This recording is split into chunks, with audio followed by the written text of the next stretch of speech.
All right, thank you all for joining us today here live from the Tongass Historical Museum and the galleries here, where we are playing host to Alaska Positive, a juried photography exhibit put on and toured by the Alaska State Museum. And we're glad to have Mike Gates here with us.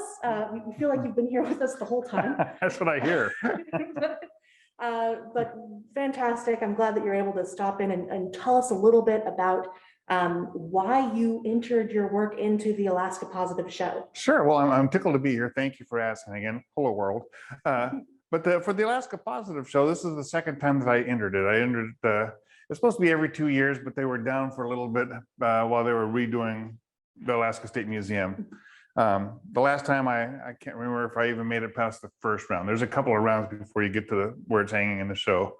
But I felt I had real positive pieces, and I was a little sad that I didn't get selected. This time I was tickled to death that I had 2 out of the 3 pieces I submitted selected for inclusion in the show. And I really liked the jurors' work. And I really appreciate the company I'm keeping here on the wall. So there's some really great photography. 22 other Alaskan photographers. So we were tickled to have Ketchikan represented by yourself, by Deborah Mercy, by Rafael Torres. Yeah. So yeah, 3 out of that 23. We're pretty excited to have that hometown representation too. Yeah, I got so excited I flew up to Juneau for the opening. I was their only out-of-town photographer at the opening, but it was a great opening, and a lot of people would look at this, then turn around and look at me and look at that. Say, yes, it's me.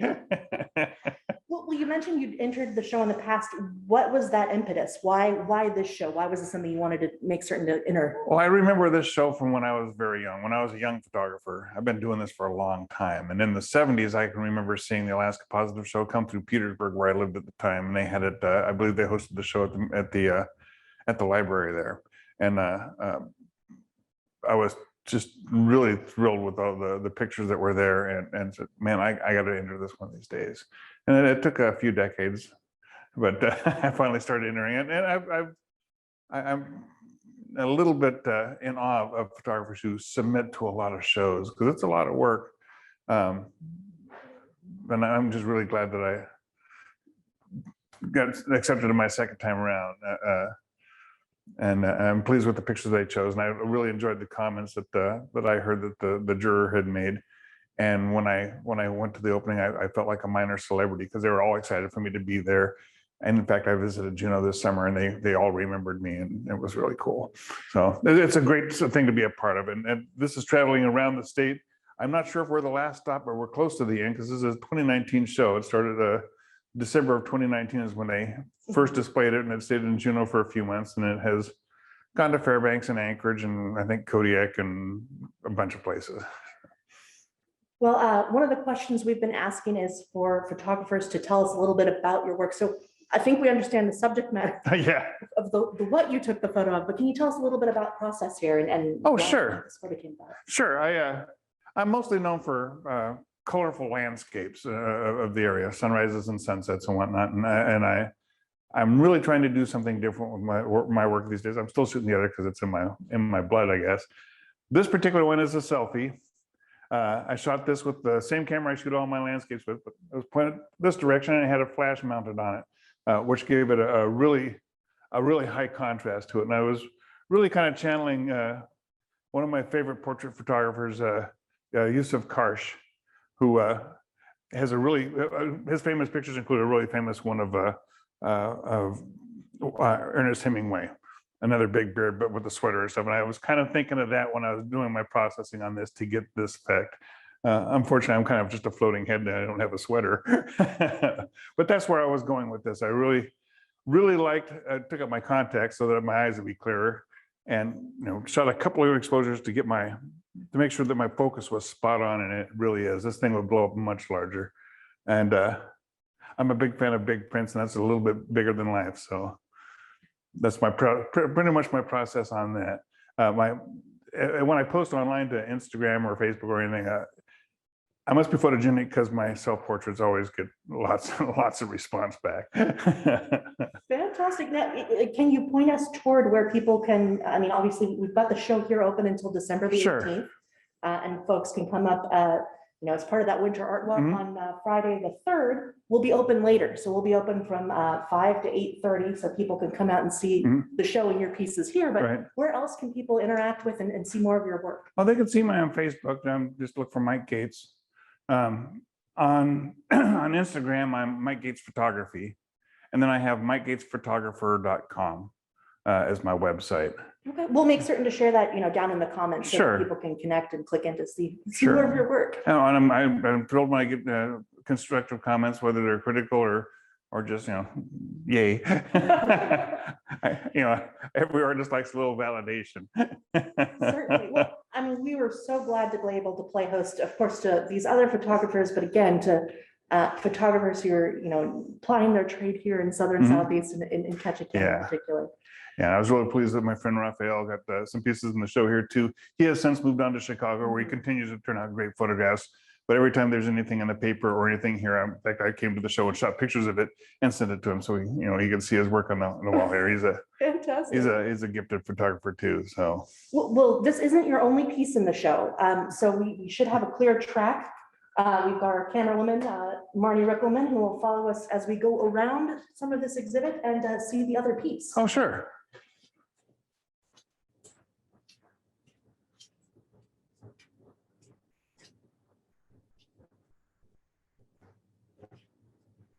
I think we'll let Marnie push all the way through and look back at us.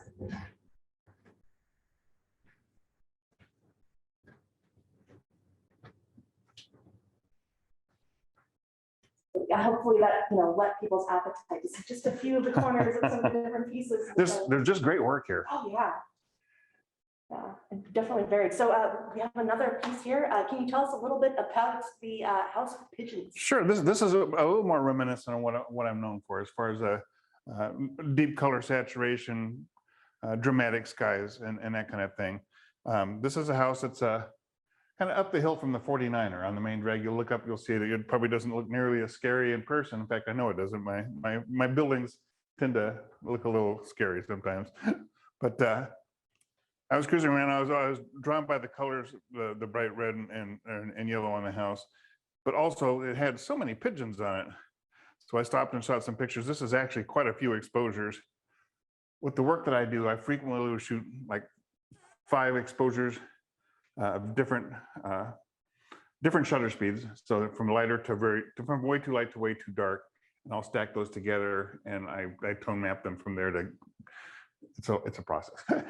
And on this particular one, there's at least 3 across, or maybe 4, where I take my camera and I shoot my 5, then I shoot my 5, then I shoot my 5, and I shoot my 5, then I stitch them all back together. And that gives me this really wide angle perception here that really stretches out the bottom. This actually took quite a bit of work to make it less extreme. I wanted it to be a little more palatable. But I was, yeah, I submitted this. I submitted my self-portrait, then I submitted a sort of a Warhol-esque version of my self-portrait, a la Andy Warhol's Campbell suits, where they're all different colors.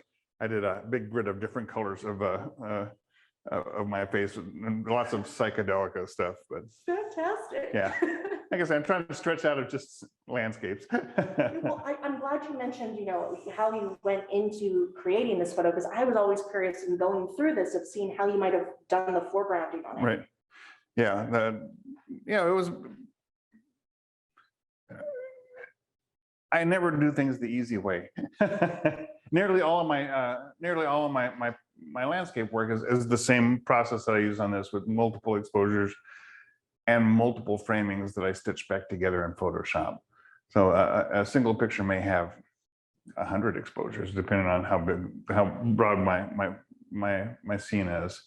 And I employed the same thing here. I really liked the mood of this when I really worked the sky together. It was not nearly this foreboding, but I had a real feel of the birds when I stepped up the house, and I did want the drama because of that. Alfred Hitchcock's The Birds, because there were just a ton of pigeons. I don't know what they do to draw the pigeons to that house. Well, one of the questions we're asking all of the photographers are, can you talk to some of those things that make taking photos here in Alaska different than other places? Well, I can speak to what I find here. I feel it's cheating a little bit because we live in such a beautiful place that it's like picking low hanging fruit. It's you pick the right time of day, sunset or sunrise is where I do most of my shooting, or a change of the weather. When it's been raining really hard and the clouds just start to break up, there's a lot of drama in the sky. I think where we live, and I think it's true of all of Alaska. I've been to quite a few parts of Alaska. Every place that I've been to is beautiful with different kinds of beauty. The rocks might be craggier in one area, or the mountains might be more abrupt. I spent a couple months in Juneau this summer and was just stunned by the beauty there. This is home, and this is most beautiful to me. But I've lived in Petersburg, where again there's Devil's Thumb up in the Jaggedy Mountains, and lots of muskeg and but as far as photographers in Alaska, yeah, you just watch for the weather. Don't shoot on just sunny days. It's a really pretty day to be out and picnic, but wait for some drama, either drama in the color at the beginning of the day or at the end of the day, or long shadows, or again, as soon as the rain breaks up, the clouds really make the sky drama. It's a movable feast. It's like a different mountain range every day with that when following the clouds around.